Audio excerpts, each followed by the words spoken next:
hidup kami dan pelita bagi kaki kami. Urapilah mulut lidah bibir hamba-Mu Tuhan, sehingga yang kami ucapkan semua berasal daripada-Mu. Berkati orang-orang yang mendengar firman-Mu.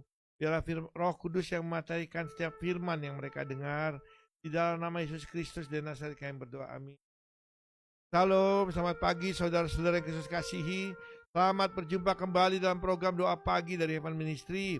Terima kasih atas kehadiran saudara-saudara untuk bergabung bersama kami di pagi hari ini. Untuk kita bersama-sama memuji dan memuliakan Tuhan dan belajar tentang firman Tuhan.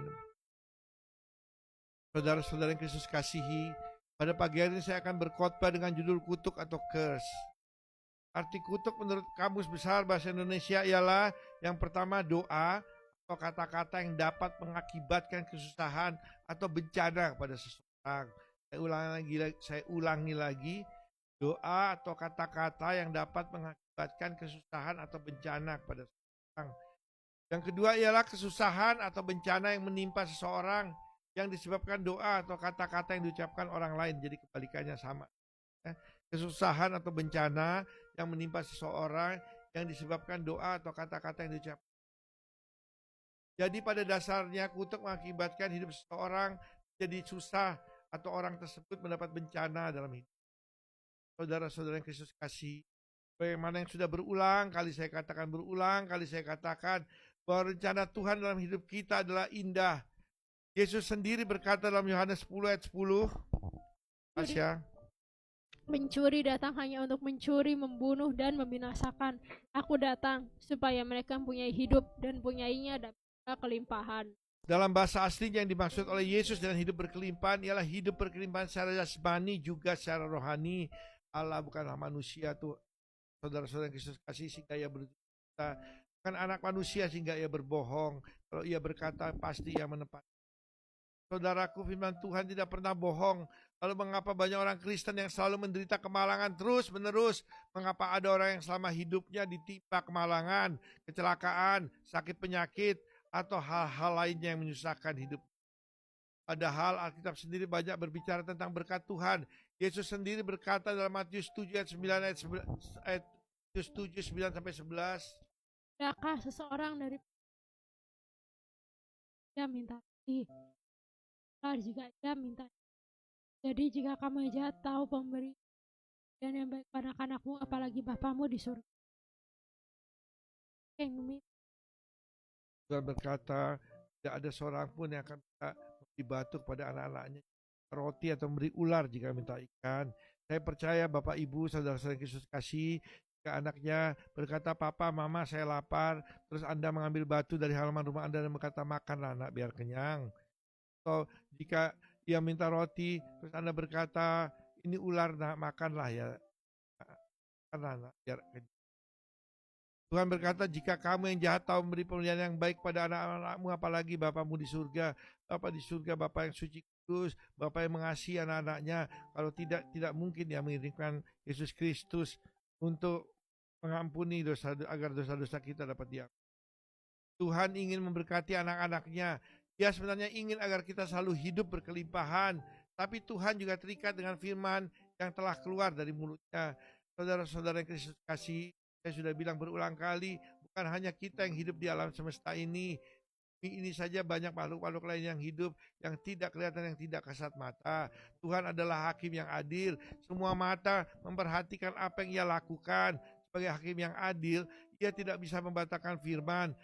Apabila firman-Nya berkata, jika seorang beribadah kepada ilah lain, maka orang itu dan keturunannya mendapat kutuk, maka firman tersebut tidak dapat ia batalkan. Ia Allah yang adil, Allah yang kudus, bahkan terhadap setan pun ia berlaku adil.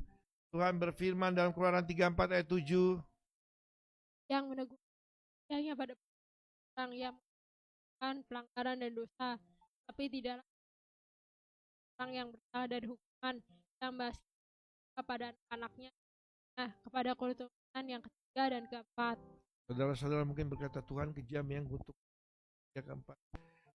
Saudara-saudara, Tuhan bukan kejam. Ada ayat yang mengatakan bahwa Tuhan akan membalaskan kepada kita beribu-ribu keturunan apabila kita hidup benar di hadapan Tuhan. Kalau Tuhan memberikan berkat kepada kita, kita tidak pernah ribut, kita malah senang. Tapi apabila Tuhan memberikan kutuk, kita malah teriak-teriak kayak orang.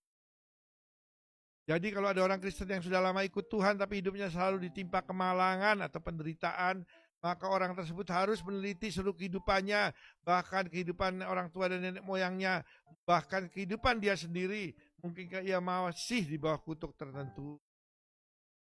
Kemalangan atau penderitaan yang maksud misalnya sakit penyakit.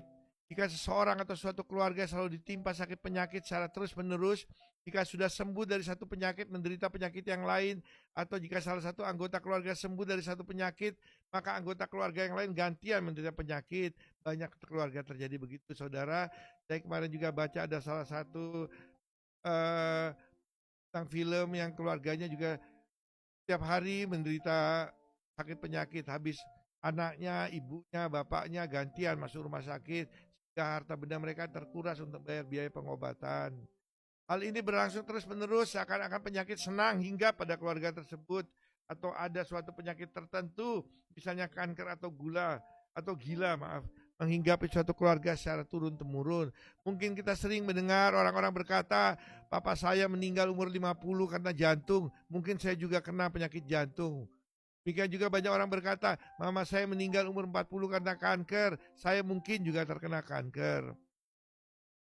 Perceraian yang kedua, banyak anggota keluarga yang mengalami perceraian, misalnya suatu keluarga mempunyai anak 5 orang, maka 3 anaknya mengalami perceraian, dan anak dari anaknya tersebut juga banyak yang mengalami perceraian. Jadi saudara-saudara, kalau saudara-saudara melihat ada orang bercerai, lihat keluarganya. Jika lebih banyak anak-anaknya bercerai atau orang tuanya bercerai atau kakek neneknya bercerai, maka orang tersebut pasti masih ada kutuk keturunan. Kemudian kecelakaan. Banyak yang terjadi kecelakaan dalam keluarga tersebut, misalnya tabrakan, jatuh, yang menyebabkan sakit yang parah ataupun meninggal. Kecelakaan ini bukan hanya terjadi sekali, tapi turun-menurun dalam keluarga yang bersangkutan. Banyak hal yang terjadi, keluarga yang terjadi begitu, saudara-saudara. Misalnya papanya tabrakan, adiknya ditabrak orang, tabrak lari, anaknya jatuh di kamar mandi sakit, ibunya, terus-menerus begitu terjadi kecelakaan dalam keluarga tersebut secara turun-menurun.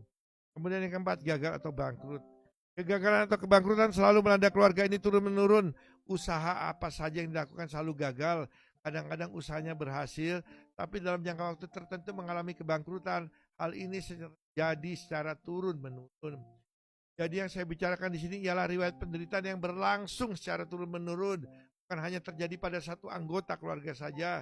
Karena apabila hanya terjadi satu kali dan hanya pada satu keluarga saja, maka hal tersebut tidak dapat dikategorikan kemalangan atau penderitaan yang I have decided to follow Jesus.